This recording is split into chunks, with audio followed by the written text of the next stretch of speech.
कृषि दर्शन के देखैया जम्मो संगवारी हो, राम राम जय जोहार। संगवारी हो संझा के 5:30 बज गए है और आप मन ह टीवी तीर में बैठ गए हवो। और संगवारी हो आप मन देखा हो कि मौसम हाँ बिल्कुल ठंडा है और हमारे छत्तीसगढ़ में ऐसा पहली बार होते कि शीतकालीन में ढेर प्रभाव पड़े है। हमारा शीतकालीन के जन छुट्टी हमारे लइका मन हम मनावत हवे, एमा बहुत ज़्यादा ठंड पड़त है संगवारी हो। लेकिन ओकर बावजूद हमार किसान भाई मन हा अपन खेत ला अपन महतारी ला नहीं छोड़ते और बढ़िया ओमा सुघर खेती किसानी के बूता ला घलो करत हवे। संगवारी हो जैसे कि आप मन देखत हो मैं खड़े हवों इंदिरा गांधी कृषि विश्वविद्यालय के परिसर में, जहाँ पपीता के बढ़िया जैविक खेती लगे हवे। और हमार जन वैज्ञानिक महोदय है वो हमला आज बताही कि हम पपीता के जब जैविक खेती करन तो वो समय हमला कौन कौन से बात के ध्यान रखना है, ज़मीन के तैयारी ला कैसे करना है और एक संगे संग प्रारंभिक अवस्था में का बात के हमला ध्यान रखना है। तो आओ संगवारी हो देखथन कि कैसन ढंग के हम पपीता की खेती ला जैविक विधि से कर सकथन। लेकिन ओकर से पहले आप मन बर हवे कुछ खास।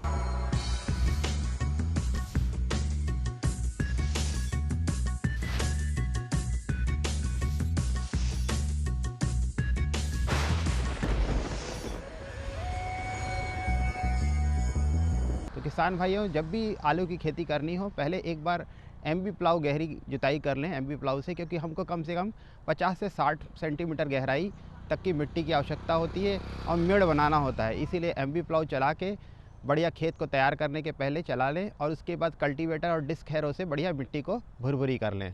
और इसी समय में अपन कोशिश करें कि गोबर की खाद जो देनी है करीब 300 से 450 कुंटल तक के, ये गोबर की खाद को भी मिट्टी में मिला ले, खेत में मिला ले और उसके बाद रोटावेटर चला के बढ़िया भुरभुरी मिट्टी तैयार कर लें। इसके बाद किसान भाइयों, अगर हम क्या बोलते हैं खेत में आलू लगाना है अपने को, तो मैकेनिकल तरीके से करने के लिए बढ़िया उसमें रीज़र चला लें और रीज़र रहेगा 60 सेंटीमीटर की दूरी पे, मांदा बन जाएगा। फिर इसमें हमें आलू के बीज को बढ़िया उपचारित करके लगाना है किसान भाइयों।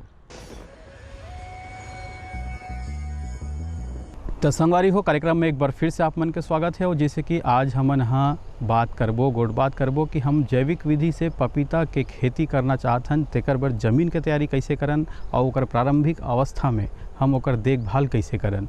तो आज के हमार चर्चा के विषय हवे यही हवे। और एमा हमार संग में जो हमारे वैज्ञानिक महोदय हवे ओकर नाम है डॉक्टर घनश्याम साहू जी, वैज्ञानिक इंदिरा गांधी कृषि विश्वविद्यालय रायपुर ले। तो संगवारी हो आओ शुरुआत करथन और सबले पहले यही जानथन कि जैविक विधि से हम अगर खेती करथन तो हमला ज़मीन के तैयारी में कौन कौन से बात के ध्यान देना है। आओ देखथन काय कहा थे हमार डॉक्टर साहब। पपीता एक कह दीजिए कि उपोष्णकटिबंधी फल है और एक वर्षीय फल है। और पपीता वाटर सेंसिटिव क्रॉप है, मतलब थोड़ा सा भी पानी हुआ तो पपीता में गलन की संभावनाएं बनती है। तो पपीता के लिए सबसे अच्छा होगा, और दो महत्वपूर्ण बीमारियां जो लगती है वो संपूर्ण पपीता के पौध को ख़त्म कर देता है। तो सबसे ज़्यादा ज़रूरी होता है कि जैविक विधि से अगर किसान भाई पपीता की खेती करते हैं तो प्रारंभिक अवस्था से लेके आखिरी अवस्था तक पपीता के पौध को कोई नुकसान नहीं होगा। अब जब बात आती है मिट्टी की तैयारी की, तो पपीता चूँकि मैं बताया ही कि एक वर्षीय फसल है, किसान भाई याद रखें कि बढ़िया एमबी प्लाव से आड़ा तिरछा जुताई करें और उसके बाद कम से कम 1 फुट ऊंचाई, जैसे आप लोग देख रहे हो 1 फीट ऊंचाई के बेड बना ले किसान भाई। और उसके बाद हमारे छत्तीसगढ़ प्रदेश में पपीता में एनपीके की मात्रा तो 200 ग्राम प्रति पौधा है। लेकिन जब जैविक विधि से किसान भाई पपीता की खेती करे तब किसान भाइयों को कम से कम पपीता में 12 किलो गोबर का खाद अच्छा सड़ा हुआ किसान भाइयों को डालना चाहिए। उसके बाद नीम की खली किसान भाइयों को डालना चाहिए, करंज की खली किसान भाइयों को डालना चाहिए, सरसों की खली किसान भाइयों को डालना चाहिए, फिश मेल जो मछली का ऊपर का छिलका है उसको किसान भाइयों को डालना चाहिए। और केचुआ का खाद अगर किसान भाई डालते हैं तो पपीता में लगने वाली जो महत्वपूर्ण बीमारियां हैं वो नहीं लगती है। और जो हम 200 ग्राम एनपीके की मात्रा की बात किए, वो जैविक विधि में जब गोबर की खाद डालते हैं, केचुआ की खाद डालते हैं, और अभी जो मैं बताया नीम की खली, करंज की खली, सरसों की खली, केचुआ का खाद, इससे किसान भाई NPK की मात्रा को समन्वित कर सकते हैं। और जब बात आती है जब किसान भाई टपक सिंचाई के माध्यम से जैविक खेती पपीता की करे, तब किसान भाई काऊ यूरिन को और नीम सीड एक्सट्रैक्ट को, मतलब गाय के मूत्र को और साथ में नीम के बीजा से तैयार हुआ एक्सट्रैक्ट को ड्रिप के सहायता से किसान भाई चला सकते हैं। और इस तरीके से पपीता की जैविक खेती किसान भाई बहुत आसानी से कर सकते हैं। तो संगवारी हो, ये तो सुघर ढंग ले बताई से कि आप अगर जैविक विधि से जमीन के तैयारी ला आप मन कैसन ढंग के करना हवे। और एक संगे संग सबसे मुख्य बात होते संगवारी हो बीज के, और बीज के संगे संग हम ओला कैसन ढंग के बोवन, ओकर बोवाई के का विधि है, यही तो विधि नियम हाँ होते वैज्ञानिक खेती। तो आओ देखते हैं डॉक्टर साहब ये विषय में क्या कहा थे। जी, ये बहुत बढ़िया वैज्ञानिक प्रश्न है। किसान भाई जैसन बीज वैसन चीज़ वाली बात है। तो जब जैविक विधि से जब पपीता की खेती करें तो शुरू प्रारंभिक अवस्था में ही जब पपीता पॉली बैग में लगाएं तो काले कलर के पॉली बैग में किसान भाइयों को लगाना चाहिए। और कभी कभी कोकोपीट का उपयोग कर सकते हैं, नहीं तो एक भाग कंपोस्ट की, वर्मी कंपोस्ट हो या सामान्य कंपोस्ट की मात्रा हो, और एक गोबर का सड़ा हुआ खाद हो और साथ में एक भाग मिट्टी हो, 3 भाग का पॉलीबैग तैयार करके भी किसान भाई पपीता का बीज का रोपण कर सकते हैं। पपीता में किस्मों का बहुत ज़्यादा महत्व है।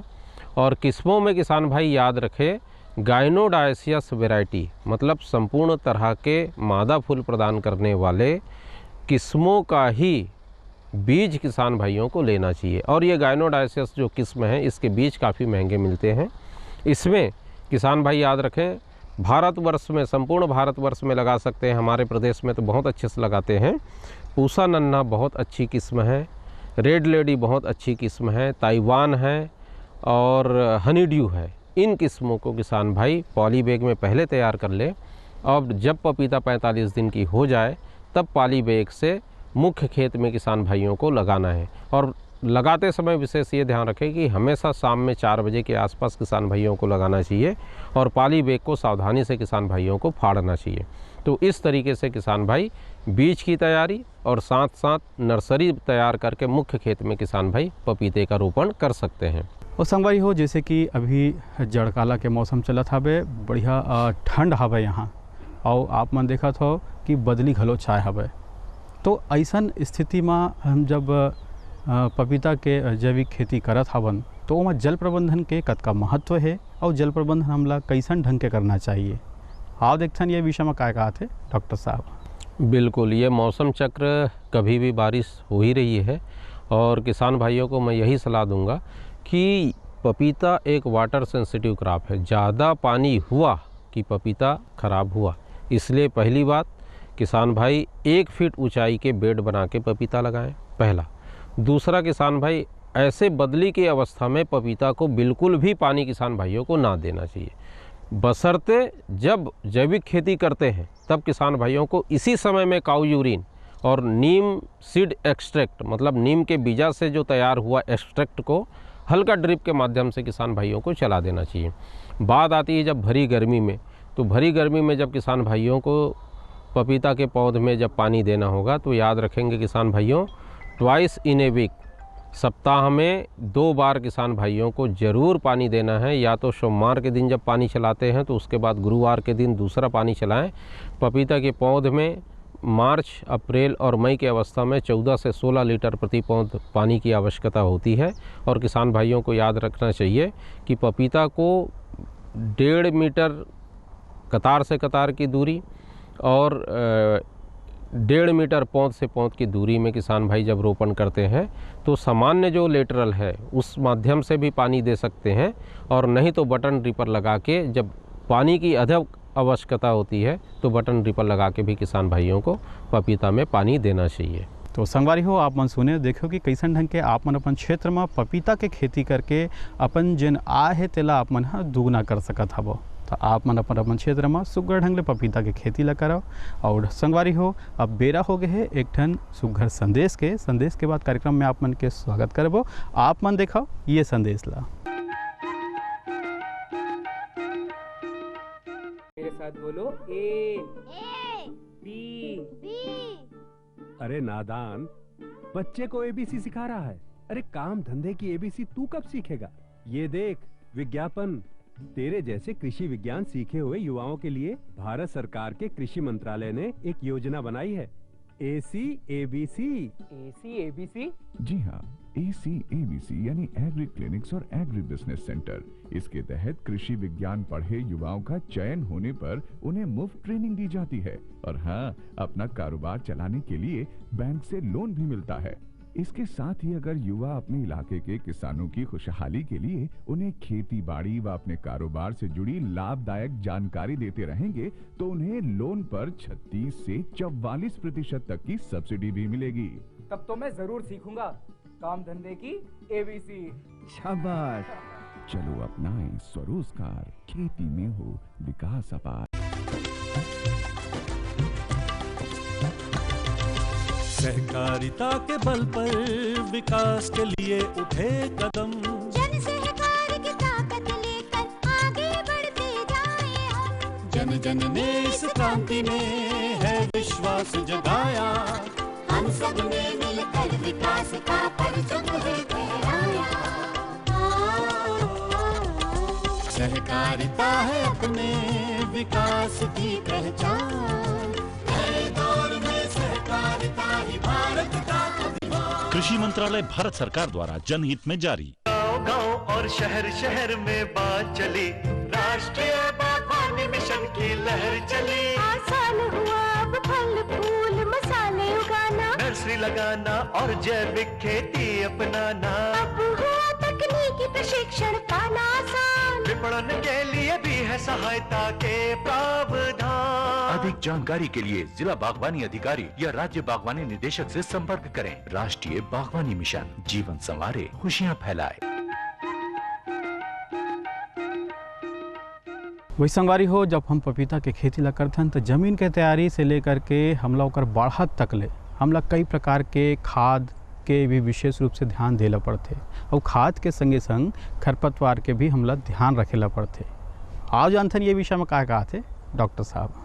किसान भाई हो, जब फसल एक वर्षीय हो और थोड़ा सा भी किसान भाई चूके और अगल बगल पौध में खरपतवार उगे तो सोच लीजिए कि वो खरपतवार पोषक तत्व को, भूमि में उपस्थित पोषक तत्व जिसको पपीता के पौध के लिए डाली गई है, उस पोषक तत्व को खरपतवार ले लेगा।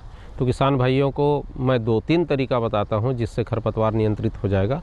सबसे पहले तो किसान भाइयों को ये ध्यान रखना चाहिए कि जब पपीता का पौध लगाए और जैविक विधि से पपीता की खेती करें तो किसान भाई क्या करें कि पपीता के पौध के अगल बगल में दाल वर्गीय फसल जिसमें मूंग है, उड़द है या आपकी बरबट्टी के पौध है, उसका 8-10 पौध किसान भाइयों को लगा देना चाहिए।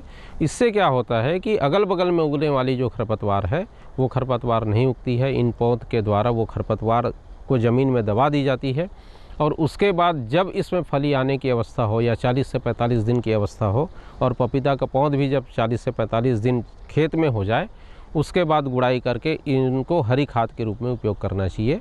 तो इस तरीके से खरपतवार का नियंत्रण कर लेते हैं। दूसरा तरीका है सूखा हुआ, अभी आजकल तो जैसे कह रहे हैं कि पलवार के रूप में पैरा का उपयोग, क्योंकि पलारी के रूप में बहुत तादाद मात्रा में भारतवर्ष में पैरा को जला दी जा रही है। थ्रेशर जब से आया है तब से पैरा को जला दी जा रही है और जलाने के वजह से वायु प्रदूषण हो रहा है। तो किसान भाइयों ध्यान रखो, जब जैविक विधि से जब पपीते की खेती करें तो संपूर्ण जैविक हो तो और अच्छा हो जाता है।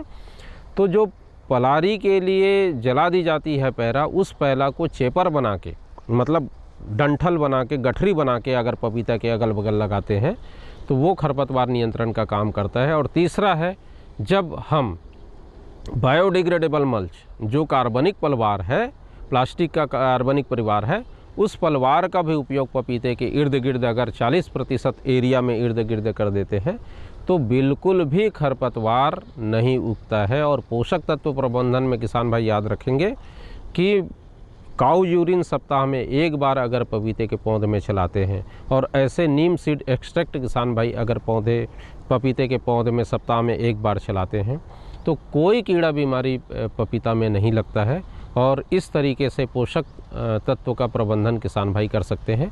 अलावा इसके किसान भाइयों को बीच बीच में नीम खली, करंज खली जो शुरू में मैं बताया, उसकी भी मात्रा सीधे ज़मीन में किसान भाई डाल के पपीते की जो पोषक तत्व की जो प्रबंधन है उसको किसान भाई कर सकते हैं। तो संगवारी हो, जैसे जैसे हमन हा खाद और खरपतवार के नियंत्रण ल करथन, समय बीतत जाते और हमारे जन पपीता है वह बढ़त जाते।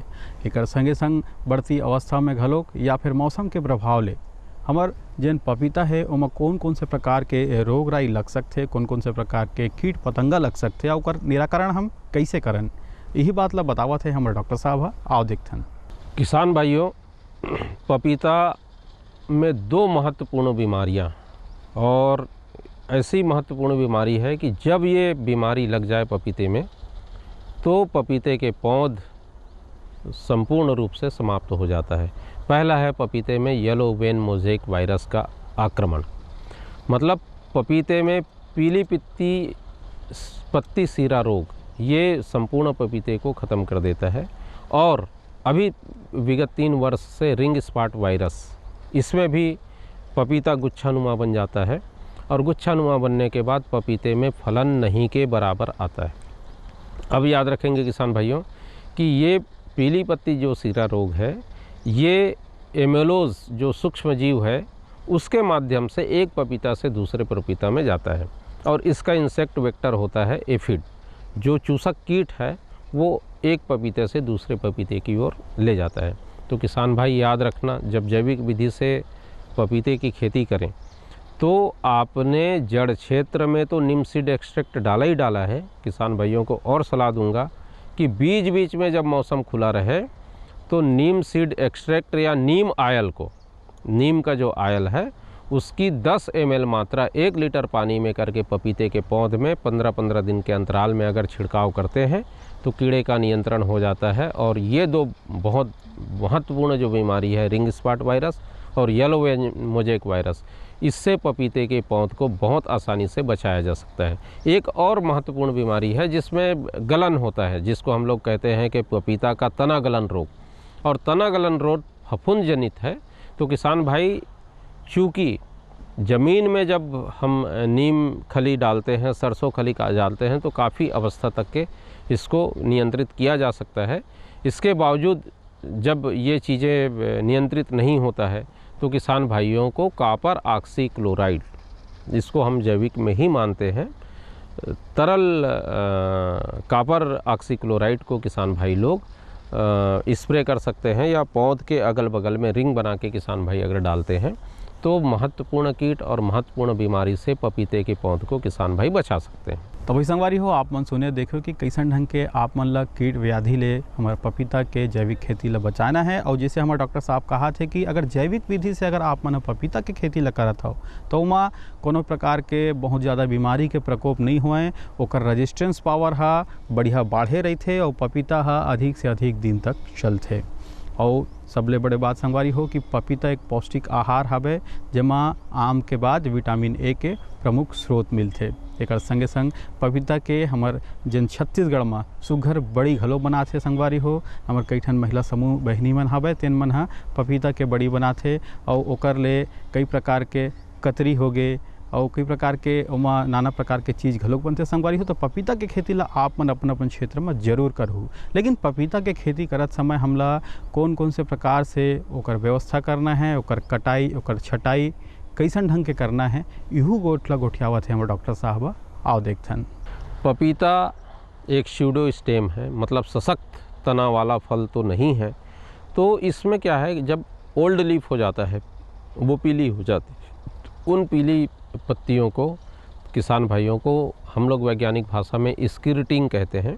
तो उन ओल्ड लीफ को किसान भाइयों को, चूँकि वो बीमारी के कारक हो जाएंगे आगे भविष्य में, तो जो पीला ओल्ड लीफ है, जो पुराना लीफ है, उसको किसान भाइयों को नीचे से ऐसा तोड़ देना चाहिए और किसी भी पत्तियों को ज़मीन से लगा हुआ किसान भाइयों को नहीं रखने देना चाहिए। तो इस तरीके से पपीते में किसान भाई स्किर्टिंग की प्रक्रिया भी अपना सकते हैं। और किसान भाई, हमारे छत्तीसगढ़ प्रदेश में चूँकि मेड़ों में भी पपीता किसान भाई बहुत आसानी से ले सकते हैं और मेड़ों में पपीता की खेती भी इतना कारगर और इतना लाभकारी हुआ है कि किसान भाइयों को हमेशा शिकायत रहती है कि मेड़ में जब बड़े पेड़ लगाते हैं तो खेत में फसल नहीं लगा पाते, ये किसान भाइयों का कहना रहता है। तो पपीता एक ऐसी फसल है जिसमें छाया नहीं के बराबर होता है, तो किसान भाई इसको मेड़ों में भी बहुत आसानी से लगा सकते हैं। क्योंकि कटाई छटाई की नहीं के बराबर आवश्यकता होती है, तो एक बार जब फसल लगा देते हैं तो बहुत अच्छा उत्पादन किसान भाई पपीता का ले सकते हैं। संगवारी हो, ढेर अगन चर्चा हो गए है, गोड़ बात हो गए है, अब बेरा हो गए है सुग्घर सुग्घर मनोरंजन के। आओ देखथन और सुनथन ये गीत ला।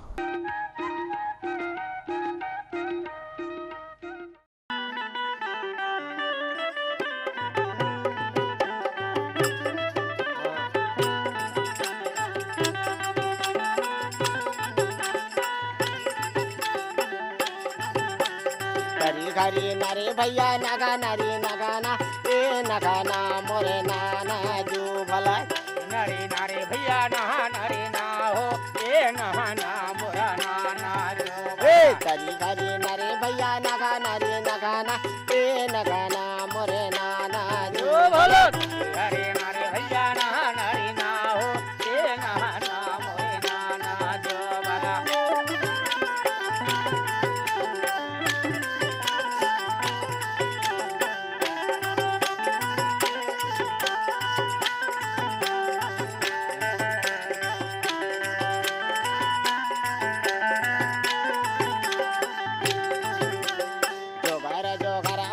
ठाकुर देवता सेवर लागम तूरी जो भला जोहर मोरा ठाकुर देवता सेवर लागम तूरी जो भला। ठाकुर देवता के मड़िल छवैले फुले वो परवन के हंसा जो ठाकुर देवता के मड़िल छवैले फुले वो परवन के हंसा जो हंसा वो चरित वो मूंगा वो मोती फुले वो चना कई गारे जो भला गायो जड़ी दे मोर मूंगायो मोती फुले वो चना कई गारे जो भला। गरी गरी नरे भैया नगा नरी नगाना ए नगाना मोरे नाना जो भला भैया नहा नरे ना हो ए नहाना मोरा नाना जो भला।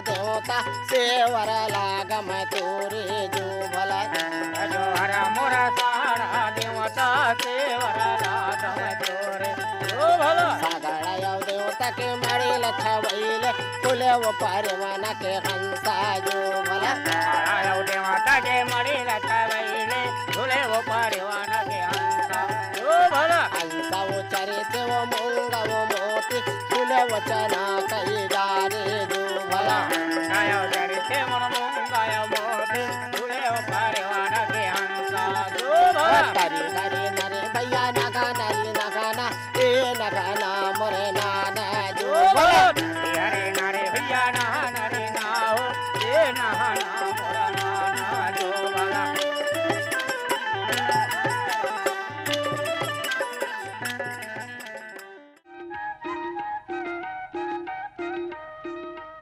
संगवारी हो, आप मन सुग्घर ढंग ले गीत ला देखे हो। आज के हमार अंक हा आप मन ला कैसे लगी सेला आप मन हाँ चिट्ठी पत्री के माध्यम ले जरूर बताहू। तो संगवारी हो, हमारे चिट्ठी पत्री के पता तो आप मन ला पता है। कार्यक्रम कृषि दर्शन द्वारा निदेशक दूरदर्शन केंद्र शंकर नगर रायपुर छत्तीसगढ़ 492007। संगवारी हो, हमारे मन के ईमेल पता गलो है। ईमेल पता है program.ddk@yahoo.com। आप मन हमन ला पत्र लिखो संगवारी हो, ईमेल कराओ। आप मन के पत्र के ईमेल के दोनों के स्वागत है। आपके मितान हाँ अगले अंक में नवा विषय के संग फेरा ही। तब तक बर जय जोहार।